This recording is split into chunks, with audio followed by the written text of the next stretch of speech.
Welcome, dear listener, to another gentle journey through the pages of the past. You are listening to Sleepy Historian, where history doesn't roar or rush, but drifts softly, like the hush of twilight wind through ancient olive trees. Tonight, we'll leave behind the noise of our modern lives and step slowly, quietly, into a world long gone, yet still warm with memory.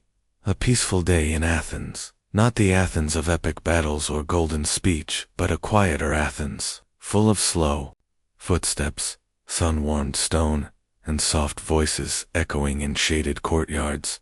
Let your shoulders relax, unclench your jaw. Let each breath become a little deeper, a little slower. Close your eyes, if you like, and imagine you are walking barefoot over smooth, sunlit marble.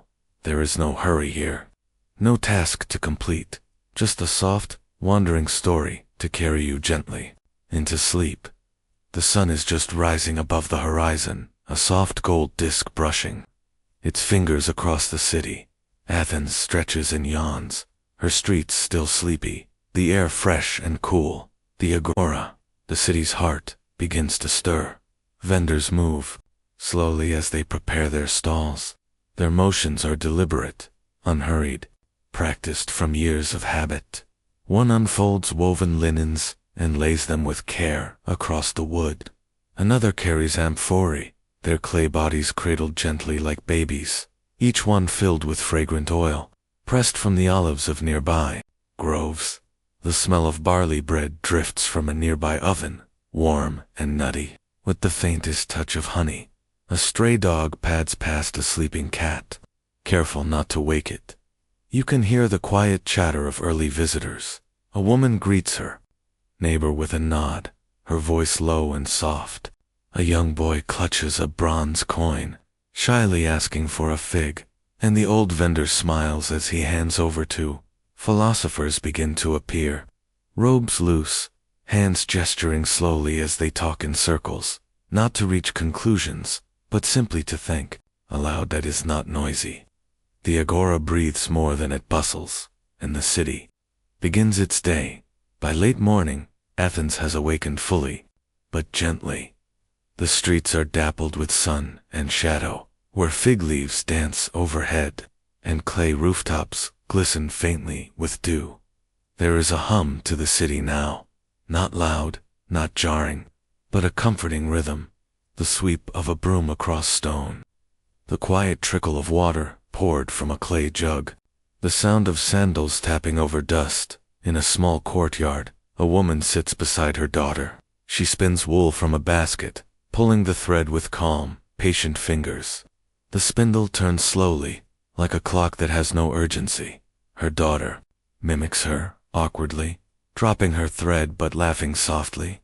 Across the way, a teacher reads aloud to a half-circle of boys, their tunics crumpled, their heads tilted. His voice is steady, calm. The lesson is not urgent. There is always tomorrow to finish the thought. In one shaded corner, an old man waters herbs, thyme, mint, and wild oregano, pausing between each to lean on his staff and watch the birds. The air smells of sunlight on earth and distant lavender. Here, time does not march. It strolls, not far from the agora, in a low-roofed workshop. A potter works alone. His wheel turns slowly as his fingers coax the clay upward.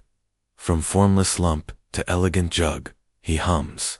Not a song, just a tune he's known since childhood. One his mother might have sung as she braided onions in the shade. Shelves behind him are lined with his creations. Some cracked, some perfect, all made with the same tender hands. Across the city, an old scribe dips his reed into dark ink. Each letter is a careful dance, a quiet mark on parchment, destined for the shelf of a friend or the hands of a pupil. His eyes grow tired, and he sets down the pen, just for a moment, to look out the window and smile at the light playing on the stones below. Everything feels slow, intentionally so. Nothing is rushed. The goat in the alley chews its breakfast with reverence. A bird sings one note, then pauses, as if it, too, is savoring the stillness. The sun climbs higher, shadows shrink, the stones grow warm underfoot. In homes across Athens, the city takes a breath. Midday is not a time for labor. It is a time to pause. In a shaded room with woven mats and cool clay walls, a family shares a simple meal. Lentils, cooked gently with garlic and leeks. Fresh bread, still warm from the oven, dipped in olive oil pressed only days before. A handful of figs, soft, sweet, and bursting with juice. They eat slowly. There is no conversation, just the sound of chewing and the occasional laugh from a child dipping his fingers in the oil. Afterward, they lie back. A father closes his eyes and listens to the creak of the shutters. A mother fans her baby with a reed. The world slows even more, like a song reaching its quietest verse. In the courtyard, a hammock sways without a breeze. Somewhere, a flute plays far away, perhaps even imagined, and in this hush, even time seems to sleep. As the heat begins to soften, life returns, slowly. Outside the city walls, the olive groves welcome quiet footsteps. The trees are old, so old that no one remembers when they were planted. Their trunks are twisted, their branches strong. Workers gather olives in wide baskets. They do not speak much. The leaves whisper above them, silver and green. Children chase each other between the rows, stopping now and then to stare up at the clouds. A young couple walks the same grove, hand in hand. Their words are few, their glances long.